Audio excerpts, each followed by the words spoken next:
বন্ধুরা, good morning. নতুন একটা ভিডিওতে সবাইকে অনেক স্বাগত আর অনেক ভালোবাসা জানাই। এখন বাজে হচ্ছে সকাল 11:20। মেয়ে বেরিয়ে গেল স্কুলে। আর আমি এখন কি করব, আমি এখন দুধ চা বসাবো 1 কাপ। আজকে সকালবেলা ঘুম থেকে উঠেছি, সকালবেলা ঘুম ভাঙলো। ঘুম ভাঙার পরে মানে চোখটা এরম করে খুললাম, খোলার সাথে সাথে এই এই জায়গাটা করে ব্যথা শুরু হলো। মানে এই চোখটা, এই সাইডটা, কপালের এক সাইড। ওই যে ঘুম ভাঙলো, মানে জানি না কেন, হয়তো কলিং বেল আওয়াজে ঘুম ভেঙেছে বলে না কি কারণেও জানি না, ঘুম ভাঙার সাথে সাথে এই সাইডটা ধরে গেল। তারপরে তো সকালবেলা তো ফার্স্টে দুধ চা খাই না, চিনি ছাড়া লিকার চা খাওয়া হলো। তারপরে মেয়েকে স্কুলে পাঠালাম। ভাত আর শাক ভাজা দিয়ে ভাত খেয়ে স্কুলে গেছে।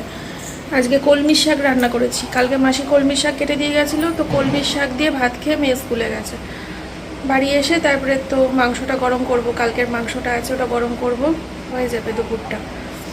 রাতের চিন্তা রাতে করা যাবে। মাংসটা রয়েছে বলে আর কিছু রান্না করলাম না। কলমির শাকটা তো করতেই হতো, যেহেতু মাসি কেটে দিয়েছিল, নাহলে নষ্ট হয়ে যেত। উফ, চলো আমি একটু দুধ চা বসাই। সোমনাথ তো বাড়ি আসুক, একটুখানি দুধ চা খাই দুজনে মিলে বসে বসে। তারপরে সেই বললাম না, কালকে তো ব্লগের শেষে বললাম, ওই সোফার উপরে প্রচুর জামা কাপড়ের ঢাই হয়ে রয়েছে, এগুলো গোছাতে আমার অনেক সময় যাবে।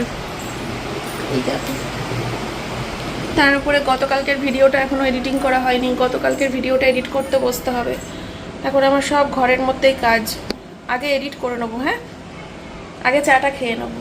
এখন চা করব, আগে চাটা খেয়ে নিই, তারপরে ভিডিওটা আগে এডিট করে নিই, তোমাদের কাছে ভিডিওটা পোস্ট করে দিই। তারপরে সোফার উপরে জামা কাপড়গুলো গোছানো যাবে। আর দুপুর 2টোর সময় আমার ডাক্তার আছে, দুপুর 2টোর সময় ডাক্তার দেখাতে যাবো। এখনও হাতে সময় আছে, 11:30 বাজে তো। তার মধ্যে আমার এডিটিং, সোফার জামা কাপড় গোছানো, যতদূর হয় হোক, বাকিটা আবার এসে করবো। ঠিক 2টোর সময় বেরোতে হবে। অ্যাপেলোতে নাম লেখালাম সকালবেলা, সোমনাথই লিখিয়েছে নাম অ্যাপেলোতে। ওই স্কিনের ডাক্তার দেখাবো। আমার পায়ে একটা জায়গায় না একটা জিনিস হয়েছে, কি হয়েছে বলতে পারবো না। মানে ওই জায়গাটা খুব চুলকাচ্ছে, চুলকে চুলকে যতক্ষণ না রক্ত বেরোচ্ছে ততক্ষণ আমি চুলকানো বন্ধ করতে পারছি না। চুলকাতে চুলকাতে যখন রক্তটা বেরিয়ে যাচ্ছে তখন গিয়ে আমি চুলকানোটা ছেড়ে দিচ্ছি, আর জ্বলা শুরু হচ্ছে। জ্বললে পরে তো আর চুলকাবে না, জ্বলছে তখন চুলকানোটা ছেড়ে দিচ্ছি যত রক্ত বেরিয়ে যাচ্ছে বলে। কিন্তু এরকম হয়েছে পায়ের কাছে। তো ওই জায়গাটা করে দেখাবো ডাক্তারকে, দেখি কি বলে স্কিনের ডাক্তার। এই তো, পট করে ফোনটা কেটে দিয়েছিলাম কথা বলতে বলতে তোমাদের সাথে। হঠাৎ করে একটা কথা মনে পড়ে গেল, আমি মেয়ের আঙুলের একটা ছবি তুলবো স্কুলে যাওয়ার আগে, পুরো ভুলে গেছিলাম। তোমাদের সাথে স্কিনের ডাক্তারের গল্প করতে করতে মনে পড়ে গেল যেই মেয়ের আঙুলের ছবি তো তোলা হলো না। মেয়ের নখের একটা জায়গাতেও একটা ছোট্ট প্রবলেম রয়েছে। এর আগেও টুকটাক অনেকবার ওষুধ টষুধ খাওয়ানো হয়েছে, কিন্তু ওটা ঠিক হচ্ছে না, বুঝলে তো। তো এবার ভাবছি স্কিনের ডাক্তার দেখাবো। এতদিন ও তো আলাদা ডাক্তার দেখাই, পারমিতা ম্যামকে দেখায় উনি। তো মেয়ের যে কোনো সমস্যার জন্য ওই ম্যাডামেরই আমাদের ভগবান। কিন্তু এই হাতের নখটার ব্যাপারে ওই ম্যাডামের কিছু করে উঠতে পারছে না, স্কিনের ডাক্তার দেখাতে হবে। এবার এখন তো মেয়ে স্কুলে গেছে, আমি তো দুপুর 2টোর সময় ডাক্তারের কাছে যাব, মেয়েকে কোথায় পাবো? ওই জন্য মেয়ের ওই নখের ওই ছবিটা তুলে নিয়ে যাব একবারে। আমি যখন কথা বলবো একবারে মেয়ের ওই নখের ছবিটাও দেখাবো। ছবিটা তুলতে ভুলে গেছিলাম, তোমাদের সাথে কথা বলতে গিয়ে মনে পড়লো। সঙ্গে সঙ্গে সোমনাথকে ফোন করেছি যে মেয়ে কি স্কুলে ঢুকে গেছে। তার বলছে না, নামাবো। আলাম ওই শিগগিরই নখের ছবিটা তোলো। ওই জন্য রেখে দিয়েছিলাম, কথা বলতে বলতে পট করে মুখের ওপর ফোন কেটে দিয়েছি তোমাদের। যাই হোক, চলো আমি আসছি পরে, চা বসাই, দুধ চা পরে আসছি। চায়ের কালারটা আজকে বাম্পার এসেছে, বাম্পার। আজকে এত সুন্দর কালার এসছে কেন জানি না।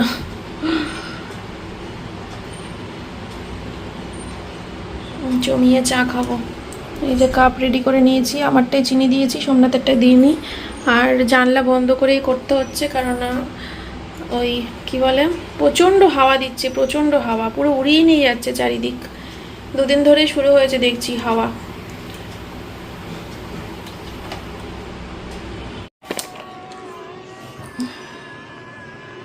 চা খাওয়া হয়ে গেছে, ডাট খাইনি আমি আজকে।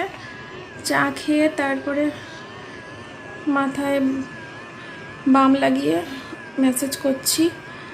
আর হচ্ছে ভিডিও ভয়েস ওভার দিতে পারছি না, গা পাকাচ্ছে, খুব জোরে মাথা যন্ত্রণা করলে আবার বমি পায় তো আমার, তো কী বলে ভয়েস ওভার একটু পরে দেবো। আজকে মনে হয় ভিডিও পোস্ট করতে একটু দেরি হয়ে যাবে আমার। আর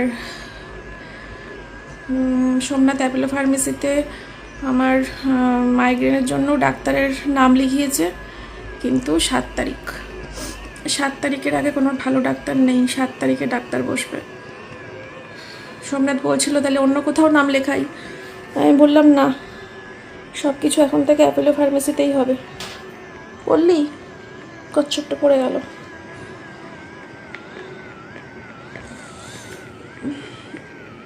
চলো পরে আসছি।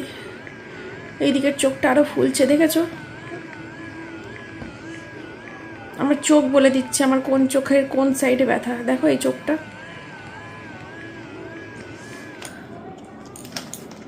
ডার্ট খেলাম, বাম লাগিয়েছি, চা খেয়েছি, মাথা যন্ত্রণার মেশিন দিয়ে অনেকক্ষণ শুয়েছিলাম, কিছুতেই কিছু হলো না, বাধ্য হয়ে ডার্ট খেলাম।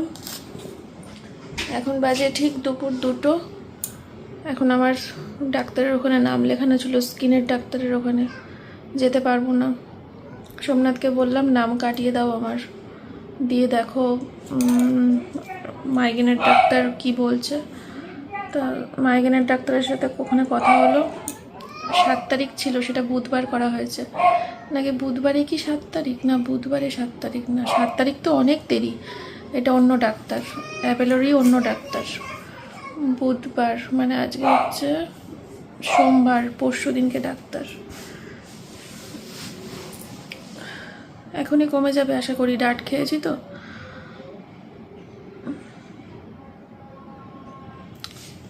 ভালো লাগছে না, বমি পাচ্ছে। পরে কথা বলবো। দেখো ঘর অন্ধকার করে শুয়ে শুয়ে এতক্ষণ ভিডিওতে ভয়েস ওভার দিলাম। আলো সহ্য করতে পারছি না, আলোতে প্রচণ্ড কষ্ট হচ্ছে, ঘরের বাইরে যেতে পারছি না। হালকা আলো ঢুকছে ঘরে, ওটাই আমার চোখটাকে শান্তি লাগছে, মাথাটাকে রিল্যাক্স করছে। বাইরে যেতে পারছি না, বাইরে কি আলো, ওরে বাবা, আমি আলো সহ্য করতে পারছি না। এই সমস্যাটা আমার সেই ছোটোবেলাকার সমস্যা, বিয়ের আগের সমস্যা। বিয়ের আগে বাবাকে শুধু বলতাম, বাবা লাইট অফ করে দাও, বাবা লাইট অফ করে দাও, আলো সহ্য করতে পারছি না, বাবা আলোতে কষ্ট হচ্ছে, বাবা আলোতে কষ্ট হচ্ছে, চিৎকার করতাম। তারপরে তো বাবা আমাকে সেই ডাক্তার দেখিয়েছিল, সিটি স্ক্যান করেছিল, হ্যাঁ, তারপরে মাথার কত রকম পরীক্ষা হয়েছিল। তারপরে ডাক্তার বলল রিপোর্ট সব ভালো এসেছে, কোনো প্রবলেম নেই। এখনও মাঝে মাঝে মাঝে মাঝে মাঝে মাঝে হয়, ইদানিং আবার বেড়েছে। আলো সহ্য করতে পারি না, আলোতে প্রচণ্ড কষ্ট। যত অন্ধকার তত যেন শান্তি লাগে, চোখে শান্তি লাগে, মাথায় শান্তি লাগে। কী করে আমি কি করব, ঘরের বাইরে যেতে পারছি না। ভাগ্যিস ঘুম থেকে উঠে রান্না বান্নাটা সেরে নিয়েছি। চোখে লাগছে, চোখের মনিতে টনটন করে উঠছে এই আলোটা চোখে লাগলে। আমি পাগল হয়ে গেছি। আমার বর ঘরে এসছে, এসে বলছে আমার পাগলি বউ, আমার বউ পাগল হয়ে গিয়েছে, বউকে পাগলের ডাক্তার দেখাতে হবে, আমার বউকে মাথার ডাক্তার দেখাতে হবে। পাগল, পাগলি বউ নিয়ে থাকবে না, বলছে হ্যাঁ আমার এই পাগলি বউটাই লাগবে। চলো আমি এখন কি করব।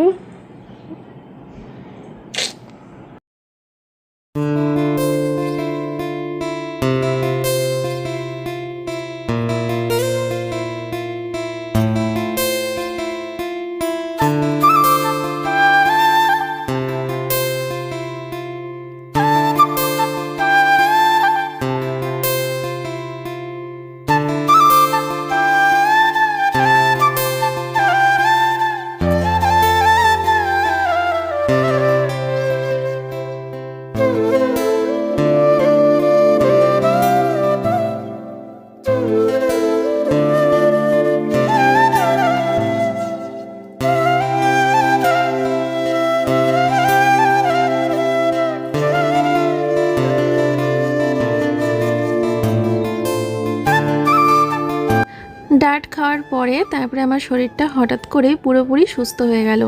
যেন সকাল থেকে কিছু হয়নি আমার সাথে, সকাল থেকে আমি অসুস্থই হইনি, মাথা যন্ত্রণাই হয়নি, মানে সব কোথায় যেন গায়েব। যাই হোক, তো তারপরে পুরোপুরি শরীরটা একদম ফুল সুস্থ হয়ে যাবার পর আমি কিন্তু স্নান করে নিয়েছি। আর স্নান টান করে তারপরে দেখি প্রচণ্ড জোরে বৃষ্টি পড়ছিল ছাদে, তো কিছুক্ষণ ওয়েট করে নিলাম, সঙ্গে সঙ্গে ফুল তুলতে পারিনি যেহেতু বৃষ্টি পড়ছিল বলে। এখন বৃষ্টিটা একটু ধরেছে, চারিদিক ভিজা আর হালকা মানে যে ঠান্ডা হাওয়া দিচ্ছে, আর খুব সুন্দর একটা ওয়েদার হয়ে গেছে। আমার খুব ভালো লাগে জানো তো এই ওয়েদারটা, মানে বৃষ্টি হবার আগের মুহূর্ত আর বৃষ্টি শেষ হওয়ার পরের মুহূর্ত, এই দুটো মুহূর্ত আমাকে না একদম মনের ভিতরে সেই তোল পার করে দেয় একেবারে, মানে আমাকে পুরো পাগল করে দেয়, পাগল। বৃষ্টি হওয়ার আগের সিচুয়েশান আর বৃষ্টি শেষ হয়ে যাওয়ার পরের সিচুয়েশান। হ্যাঁ, বৃষ্টি হওয়ার সময় তো ভালো লাগে, সেটা আলাদা জিনিস, কিন্তু বৃষ্টি শেষ হওয়ার পরে আর বৃষ্টি শুরু হওয়ার আগে সেই লাগে, সেই মানে কিছু বলার নেই তোমাদেরকে।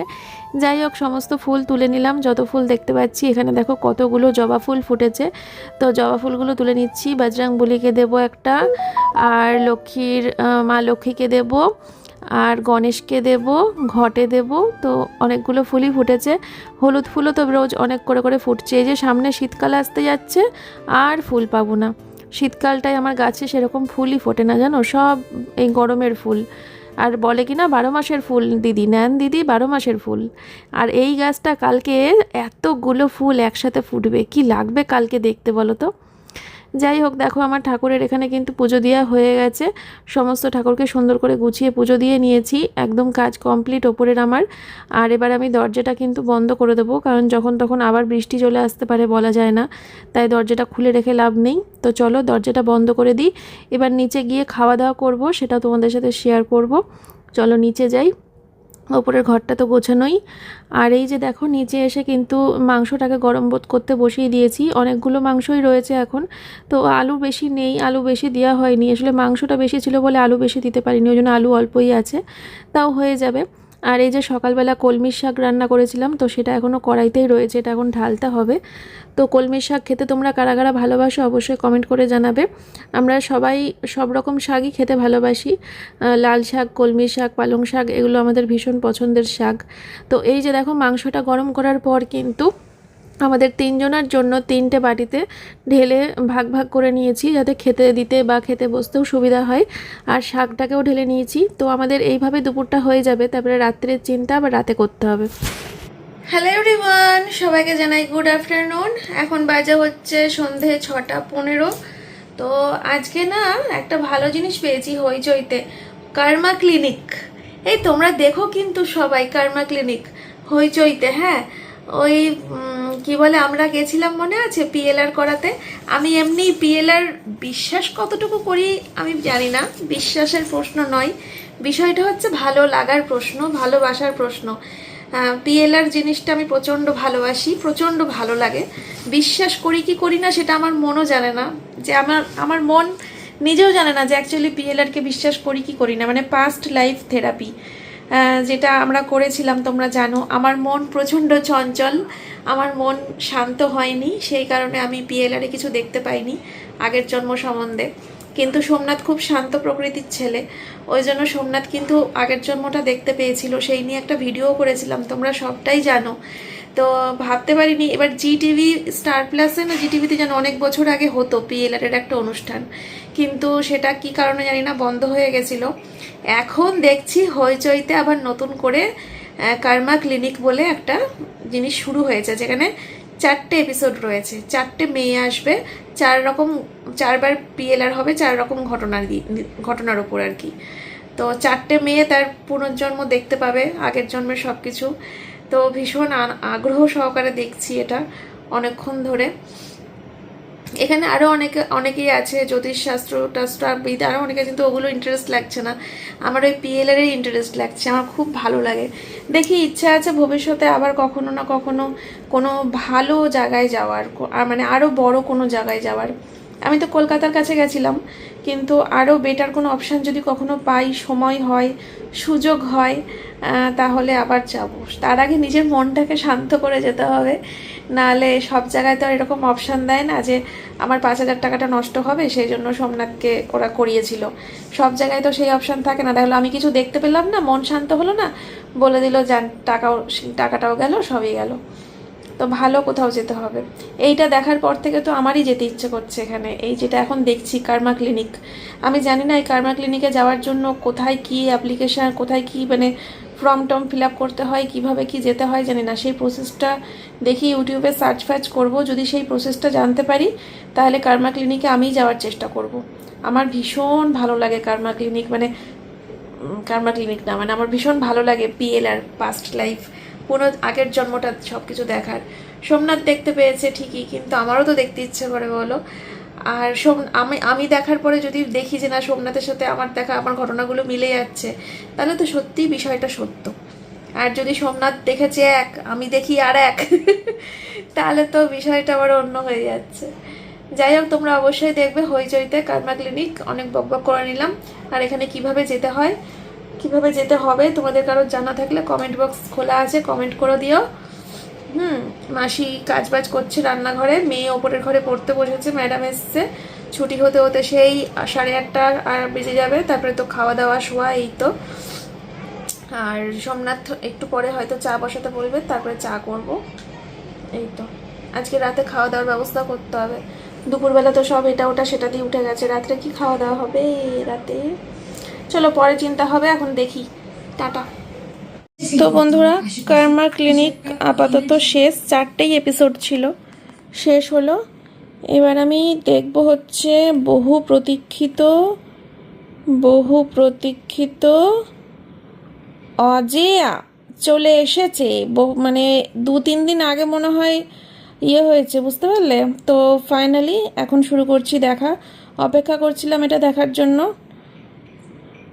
কিন্তু সময় বের করে উঠতে পারছিলাম না, 2 দিন ব্যস্ত ছিলাম প্রচণ্ড। কটা এপিসোড আছে দেখি তো, 8টা এপিসোড আছে। 31 মিনিট, 26 মিনিট, 23, 22, 20, 23, 21 আছে। 3 ঘন্টা, 3.5 ঘন্টার কেস। মানে এটাও শেষ হবে, হয়তো রাতের বিছানা হবে। এখন 6:15, 7:15, 8:15, 9:15, 9:30, ওই 9:30 বাজবে শেষ হতে হতে, একভাবে যদি দেখি। মাঝখানে যে কতবার উঠতে হবে তার ঠিক নেই। এটা দেখতে দেখতে হচ্ছে চা করব, জামা কাপড় ভাঁজ করব, বিছানা গোছাবো, অনেকবারই উঠতে হবে। চলো কথা না বাড়িয়ে বেশি ঝমঝম করে শুরু করে দিই অজিয়াটা দেখা। যত দেরি করব শুরু করতে, তত দেরি হবে শেষ হতে। Episode 1, tata.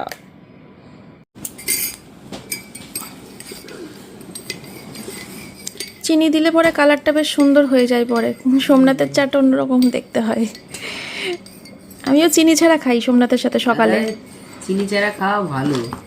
তুমি পারবা না খেতে? না, আমি পারি। পারো? মাঝে মাঝে আমি খেয়ে নিই। আমি রোজ সকালে চিনি ছাড়াই খাই ওর সাথে, তা তোমার সাথে যখন খাই তখন আবার চিনি দিয়ে খাই। খেতে খেতে অভ্যেস হয়ে যায়। হ্যাঁ, আমি তো কাজের বাড়ি বলে অল্প করে চিনি দিই। আর যার শাশুড়ি বলে শরবত না হলে ওরা হ্যাঁ, অনেকে মিষ্টি বেশি খায়। বেশি মিষ্টি ছাড়া। অজেয়া ওয়েব সিরিজটা সত্য ঘটনা, সেটা তো তোমরা সবাই জানোই। কিন্তু হ্যাঁ, এর আগে শুনেছি, খবরে পড়েছি, চারিদিকে তোলপাড় হয়েছে, সবই জানি, চোখ থেকে 2 ফোঁটা জলও পড়েছে আমার। কিন্তু বিশ্বাস করবে না, আজকে এই অজেয়া দেখে আমি মানে সেই হাউমাউ করে কাঁদছিলাম। আজকে ব্লগটা আমি শেষও করতে পারিনি, আজকের ভিডিওটা খুব মানে তোমাদের সামনেও আসতে পারিনি। আজকে যখন আমার ওয়েব সিরিজটা শেষ হয়েছে তখন বাজে মোটামুটি 9:30 মতো। তারপরে আর সম্ভব হয়নি যে তোমাদের সামনে এসে 2টো কথা বলবো। আমার এত কষ্ট লেগেছে। আমি এর আগে জীবনে এত মুভি দেখেছি, এটা সত্য ঘটনার ওপর বলেই এটা মানে এমনভাবে ফুটিয়ে তুলেছে ঘটনাটাকে, এমনভাবে দেখিয়েছে না, আমি এরকমভাবে কোনো দিন কাঁদিনি। আজকে এত কষ্ট হয়েছে কি বলবো। জানি না, মানে কিছু বলার নেই আমার আর। তো দেখতেই পাচ্ছ আমি বিছানা টিছানা গুছিয়ে নিচ্ছি। আর কি বলে, জামা কাপড়গুলো সব ভাঁজ করছি, জামা কাপড়গুলো ভাঁজ করব, বিছানাটা তুললাম, জামা কাপড়গুলো ভাঁজ করে তারপরে জায়গার জিনিস জায়গায় রাখবো। আর চোখ সরছে না, ওয়েব সিরিজ থেকে চোখ সরছে না, চোখটা ওখানেই রয়েছে আমার। আর খুব কষ্ট হয়েছে জানো তো বন্ধুরা। কেন এরকম হয় বলতে পারো একটা মেয়ের সাথে? কেন এরকম হয়? মেয়েটা তো চলে গেল, কিন্তু মেয়েটার মা যতদিন বেঁচে থাকবে মেয়েটার মাকে ততদিন কাঁদতে হবে। আর মেয়েটার মানে আমি তো পুনর্জন্ম বিশ্বাস করি, তোমরা তো জানো যে আমি পুনর্জন্ম খুব বিশ্বাস করি। তো মেয়েটা এরপরে যখন পুনর্জন্ম নিয়ে পৃথিবীতে ফিরে আসবে না, যেন একটা ভালো জীবন পায়, এটুকুই বলবো। যেন খুব ভালো জীবন পায়, সুখে শান্তিতে আনন্দে লাইফটা কাটাতে পারে। এটা ছাড়া আর কি চাইতে পারি বলো? আর যাই হোক, তো এগুলো সব ভাজ টাজ করে নিয়ে, আর রাত্রিবেলা করে মেয়ে আজকে লুচি খাওয়ার বায়না করছিল যে মা রাতে লুচি খাবো আর সাদা আলুর তরকারি করবা, সাদা আলুর তরকারি খাবো। তো সেই ব্যবস্থাই হবে রাতে, লুচি আর আলুর তরকারি। তো ওয়েব সিরিজটা দেখতে দেখতে ওই পজ করে তারপরে সে সমস্ত ব্যবস্থা করে নেবো। আর মেয়ে আজকে ওই বাড়িতে গেল খেলা করতে। ম্যাডাম এসেছিলো, ম্যাডাম এখনও পড়াচ্ছে ম্যাডাম মনে হয় ওপরে। আমি এই জামা কাপড়গুলো যখন ভাঁজ করছিলাম তখন মেয়ে ওপরে পড়তে বসেছিল। তো মেয়ে মনে হয় এখনও পড়ছে, কিছুক্ষণ বাদে মেয়ের ছুটি হবে, দিয়ে বই খাতা গুছিয়ে ও আমার শাশুড়ি মার বাড়িতে আজকে খেলতে যাবে। অনেক দিন ধরে যেতে পারিনি, মাঝখানে কদিন ওই আমার ননদ তো বাড়ি ছিল না, ননদের ছেলে ননদ সবাই ঘুরতে গেছিলো। তোমরা দেখেছো ওদের রিলস দেখেছো, ওরা দীঘা গেছিলো না মন্দারমণি গেছিলো যেন। তো তারপরে আর কি আজকে ওই জন্য যাবে। তো ওখানে কিছুক্ষণ খেলা টেলা করে তারপরে চলে আসলে তারপরে আমরা সবাই খাওয়া দাওয়া করবো আর কি। আর টিভি দেখছি আর এগুলো গুছাচ্ছি। প্রচুর জামা কাপড় জমে গেছিলো, কদিন ধরে ভাঁজ করব করে করা হচ্ছে না। সকালবেলাতেই আজকে ভাঁজ করে নিতাম, কিন্তু সকালবেলা আজকে প্রচণ্ড অসুস্থ ছিলাম আমি, তোমরা দেখলে তো ভিডিওর মধ্যে। কে বলবে সারাটা দিন আমি সুস্থ, একটা ডাঁট কা কামাল হে একটা ডাঁটের কামাল। সকালবেলা খেয়েছি, তারপরে দেখো ফুল ফিট আমি একদম। তো যাই হোক, কিন্তু এটা যে আমি শরীরের নিজের কত ক্ষতি করছি। যেদিন ডাক্তারের মুখোমুখি হব, ডাক্তারকে বলবো আমি 15 বছর ধরে 15,000-এর বেশি ডাঁট খেয়েছি। ডাক্তারবাবু ওখানেই সেন্সলেস হয়ে পড়ে যাবে, আমার চিকিৎসা আর করতে পারবে না। যাই হোক, হ্যাঁ, তো এগুলো এখন তো শরীরটা পুরোপুরি ঠিক আছে। তো এখন এগুলোকে ভাঁজ টাজ করে নিয়ে গুছিয়ে তারপরে রান্নাঘরে যাব। আর তো একটা নতুন কুর্তি কিনেছি, একটা কি বলে, আরে বলো না, আজরাক প্রিন্টের একটা 2 পিস কিনেছি, কিন্তু তোমাদেরকে দেখানোর সময়টাই বের করতে পারলাম না। আজকে দেখাবো ভেবেছিলাম, কিন্তু এই ওয়েব সিরিজটা দেখে আমার সেই মুডটাই নষ্ট হয়ে গেল যে তোমাদের সামনে এসে কথা বলবো, কুর্তিটা দেখাবো বা কিছু, সেই মুডটাই পুরো নষ্ট হয়ে গেছে। কি 9:30টার সময় শেষ হয়েছে, দিব্যি চাইলে করা যেত ভিডিও, কিন্তু আমার সেই মন মানসিকতাটাই ছিল না। এত কষ্ট হচ্ছিল আমি আর তোমাদেরকে বলে বোঝাতে পারবো না। তো দেখো এগুলো সব এখন আলমারিতে ঢোকাতে হবে, যেগুলো ভাঁজ করলাম। বক্স খাটের ভিতরে বেডশিটগুলো ঢুকে যাবে, আর আলমারির ভিতরে হচ্ছে জামা কাপড়গুলো ঢুকে যাবে, তাহলেই আমার বিছানা পুরো ফাঁকা হয়ে যাবে। আর এই যে রাতের খাওয়া দাওয়া, এই দেখো আলুর তরকারি নিয়ে নিচ্ছি, বাটি করে নিচ্ছি। বাটি করে নিলে খেতে সুবিধা হয়, না হলে আবার লুচির মধ্যে লেগে গেলে পরে সে আবার খেতে কেমন একটা লাগে না। এমনি মাখিয়ে খাবো, আমরা ভরিয়ে খাবো, তারপরেও বাটিতে করে নিলে খেতে ভালো লাগে। তো এটা কিন্তু মেয়ের আর আমার থালাটা বেড়ে নিচ্ছি, হ্যাঁ। আর কিন্তু সোমনাথ কিন্তু ডালিয়াই খাবে, ও এসব খাবে না। তো এই যে দেখো মেয়েকে দিলাম আর আমি নিলাম সুন্দর করে গুছিয়ে, এখন ঘরে যাব। রাত হয়ে এসছে, তো মেয়ে আসলো ওই বাড়ি থেকে খেলাধুলা করে, তারপর এখন এটা খেয়ে আমরা শুয়ে পড়বো। আর এদিকে সোমনাথের জন্য অমলেট হচ্ছে, আর সোমনাথের ডালিয়াটাও করা হয়ে গেছে। চলো আজকের ভিডিওটা তাহলে এ পর্যন্তই রাখছি। তোমরা সবাই খুব ভালো থাকবে, সুস্থ থাকবে। দেখা হচ্ছে কালকে সকালবেলা আবার নতুন একটা ভিডিওর সাথে। টাটা।